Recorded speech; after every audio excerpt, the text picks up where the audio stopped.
airlines in the world. Nigeria is determined to clean up its image, but nearly 40 years of military dictatorship have left the country and the airport in crisis. When you say the customer, what do you mean by a customer? A customer is somebody that comes into and goes in regularly. Yeah. Even the air conditioning is giving up. It's a hot, chaotic and volatile place. Rob Cooper's survived Lagos for 2 years. It's one of the toughest postings for a BA station manager. It's probably 95 and fairly humid at the moment in here.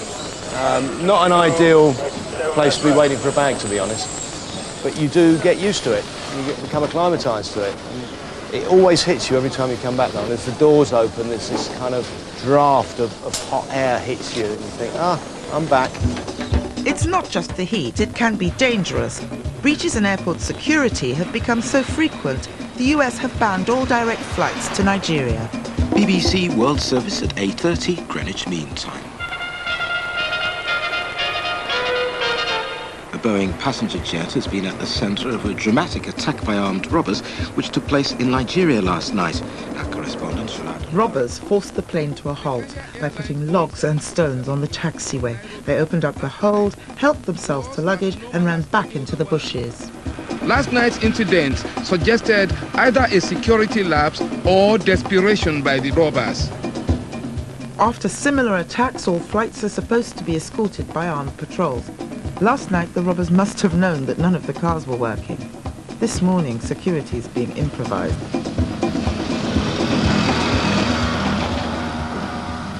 It's poor security that's given Lagos a bad name.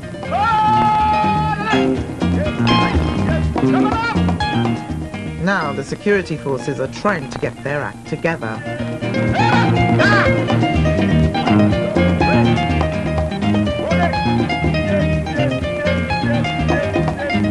For 15 years, the military have controlled both the country and the airport. But protecting 4,000 acres of airport land from intruders is not an easy task. Lieutenant Ibumere has served in the army all his life.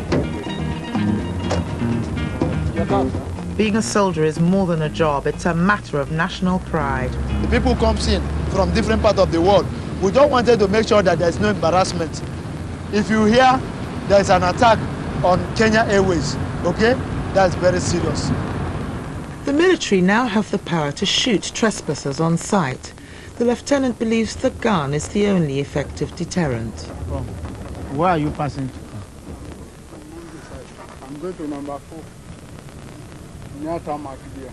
Why did you pass there? Is that the only way you go? Oh, you mean, okay, yeah. People are there. Yeah. Oh, you reported there before you. Where are you going now? I'm going to number 4. Where is number 4? Tarmac 4. Yes. Okay. Okay. The shoot-aside policy we declare, it's not that as if maybe we'll start killing people unnecessarily. Like the man we met now is a staff of the airport. I cannot kill him. See him with his on-duty tag, okay? But assuming maybe we saw somebody actually has proved himself that he's a hoodlum. We stop him, we want him to stop, and he said he will not stop, and he started running. Then you ask them to gun him down. No one has been shot, yet. But in a country where ordinary people can disappear without trace, one more might not be noticed. Departures this morning may look lawless, but actually, this is business as usual. And Rob's morning flight seems to be running on time. What's the problem again now, Emmanuel? I've been charging the name of the lady. I'll find out, then I'll come back. All right, come on, quick. It's going to move up. Where's Sam gone now? The baggage belts have stopped working for the 3rd time in 2 weeks. The reason we've got the problem now is the baggage belts once again have broken down. So everything as it's checked in is having to be walked over to the other side of the airport and fed down the other belt, which is just about working still. But even that keeps stopping, so this is something that needs fixing very, very quickly. Fixing things quickly in Lagos isn't easy. Even if you can find a phone that works, the machinery's too old to order spare parts. The problem's not just the age of the belt, it's what was on it. If you look at the size and the weight of some of that baggage, it's actually no wonder that the baggage belts here don't function, because obviously they're not really designed to be carrying great bales like are being put on there. Nigerians always carry a lot of personal luggage, but they're also obsessive traders. Almost everyone runs a business on the side, importing anything from electrical goods to spare parts for cars. Go on, push. Rob's only option is the last working belt on the other side of the terminal. Excuse me. The flight's got to leave in an hour. At the far end of the airport, the patrol is off to check that the lookout post by the runway is on constant guard. God, you people think you are here for shine. Huh? Look at how you dress as if you are in your village. Huh? Okay? Go inside the house and go and sleep. What will you tell somebody who come here and say they attack an aircraft there? What will you tell the person? You tell him you are inside the house and you are eating?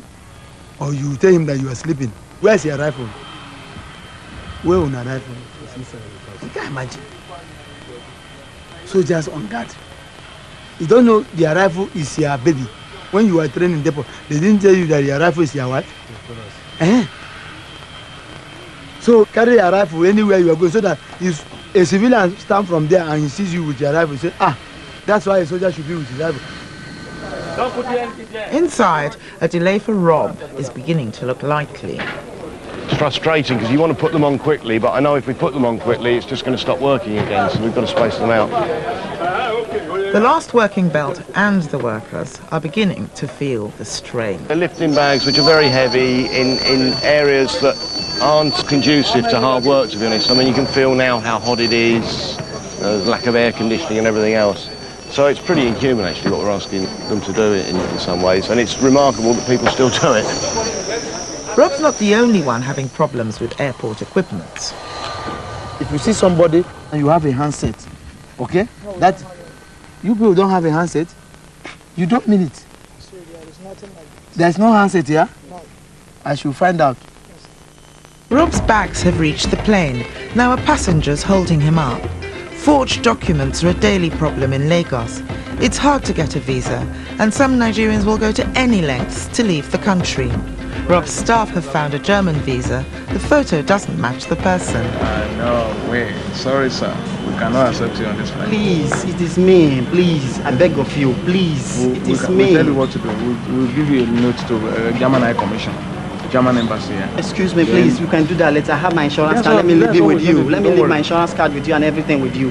No, you can't do. If you go on this plane, we'll not be able to verify what we want to verify. Christ. If the man gets through and his documents are false, he'll be deported and BA will have to pay a £2,000 fine. Let me have my passport. In the first place, let me have my passport. Listen, don't make noise here. I don't make noise. Security will arrest you. Excuse me, I don't bother about the security. I'll be passing this place. This is not the first time. This is not the first time I'm passing this place. Look at me, I stay in Germany. If you want to, let me give you my address and my telephone number. What are you talking about? You give them that in the German Embassy. I can do that, but you can't deprive me of not flying this plane, man. Do you know what the stress I'm passing through? Do you know the family problem I have? Jesus Christ. We'll be booking for another day, but we can check that with the German Embassy. If he actually lives in Germany and he has all the proof, then he will travel on another flight. But it is better for us to cross-check rather than take him on the plane and get fined £2,000. He won't be flying with BA today, but he may try another airline. While some are keen to leave the airport, there are others who'll do anything to get in. The airport manager Abalaka and his engineer are responsible for the upkeep of the perimeter wall. They're off to inspect it, but cars are in short supply. Where's the location now? We are waiting for you.